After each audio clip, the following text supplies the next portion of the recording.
Foundational Skills for Digital Literacy by the Department of Agriculture and Resource Economics, University Libraries, Sridhar Apindram, Maggie Albrow, Charles Barthel.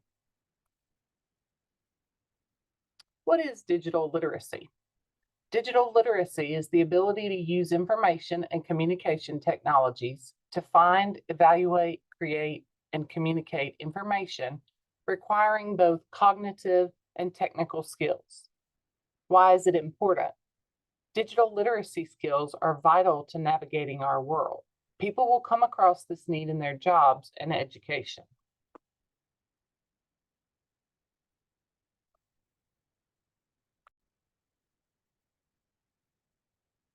Responsible behavior on the internet is actually called netiquette. Netiquette is the acceptable way that we communicate with other people. Why do people use internet to communicate? What are some ways that you and your friends or your family use the internet? And why is it important to use proper etiquette when communicating online? We'll discuss all of these things as we move forward. Online strategies and tips. When you're sending an email, be sure to keep it brief. Keep messages to the point. Ideal length should be no more than 1 to 2 paragraphs. The subject should include a concise and clear subject that captures the attention. Be yourself. Use your own unique style and don't pretend to be someone else or something you're not. Be professional. Careful with words and go back and review what you've said. Read it twice. Check for spelling and errors and punctuation and grammar. And embrace diversity and be inclusive. Be polite, be respectful of others' rights and privacy, and try to practice empathy. How would you feel if you were in that person's shoes? The do's and don'ts when it comes to netiquette. Try not to reply all anytime you get an email. Use good judgment. Don't use capitals. This is considered shouting at the person. Don't send large attachments, not more than 5 megabytes. Don't be a flame. Don't create controversies, spread rumors, or slander individuals. Refrain from complaining and annoying others. Forwarding messages, especially email, don't forward messages without thoroughly reading what the message says. Respect the law. Do not commit unlawful or illegal activities online. And our rule of thumb to always remember is do not include information that a close family member, a parent, a sibling, a child, someone close would not like to see, hear, or read. Netiquette. What are the different ways that people communicate online? When we think about netiquette, we think of different online communication sources. Some of those include email, some include using social media. There are all kinds of different ways that we communicate online. Even FaceTime. We'll come back and we'll talk about this more.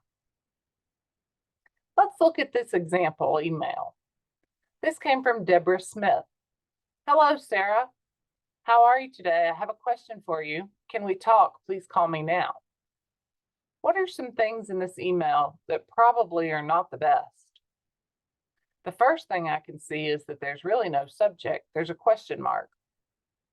The second thing is that it's in all caps. We're yelling. And can we talk? Please call me now. That's a little bit aggressive. So we may not want to call this person now, but we may need to make sure that they understand that caps lock, probably not the best idea. And call me now is a little bit aggressive. We would like a little bit of time to respond.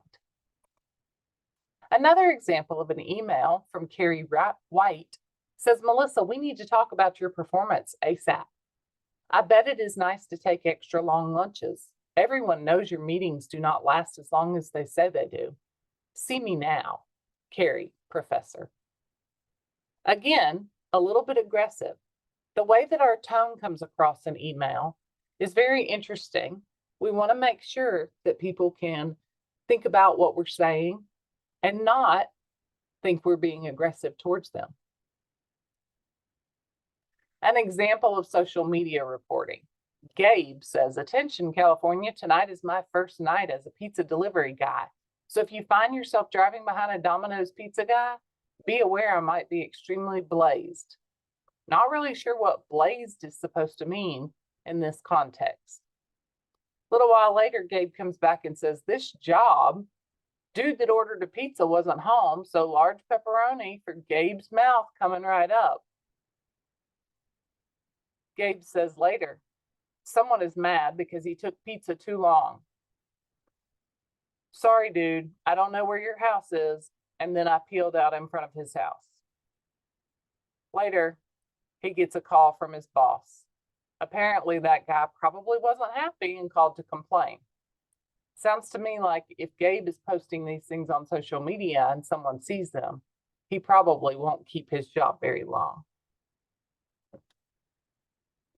Another example on social media, someone has said good night, and someone has replied and says, "Actually excited for jury duty tomorrow.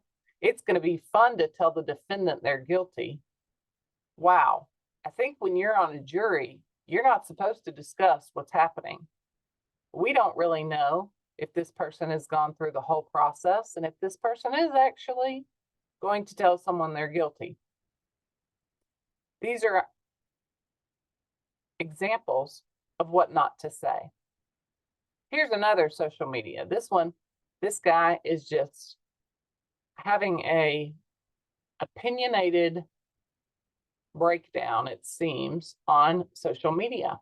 These builders should be incurring a cost for their crappy pop-up neighborhoods. There is such a thing as irresponsible development, and that is certainly happening wherever we are. All these additional residents at a rapid rate are saturating the housing market, overcrowding the schools, placing a significant burden on the town's infrastructure. Great job, whoever county government. Thank you for trying to protect our home. Probably not the best platform to use to go off on anyone, much less your county government, on social media. So here we want to pause the video so that we can have some discussion. What are the best practices that we might use when it comes to netiquette?